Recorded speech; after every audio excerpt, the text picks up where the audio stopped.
is that these two badges and this badge, if you look at this one, and this one. Now these, ladies and gentlemen, belonged to what is known as the Bombay Pioneer Corps of the Bombay Presidency Army. Now, a word of caution here. This Pioneer Corps, which is represented by the 121st Battalion here and the 107th here, is not to be confused with the pioneers of the old British East India Company's armies.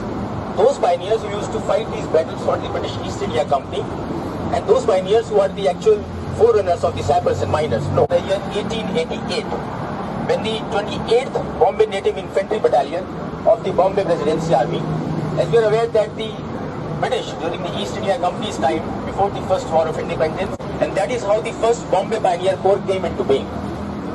By the 1910, ladies and gentlemen, there were a total of 12 pioneer battalions in the entire Indian Army, of which 5 belonged to the Bombay Sappers, namely the 12th, the 48th, the 107th, 121st, and the 128th.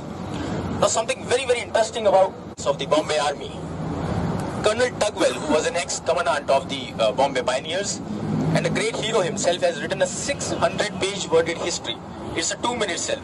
Just to go into the history of these battalions would probably take me a day. But I would just like to mention that these were amongst the most celebrated and coveted units in the East India Company's time, as well as later on. If not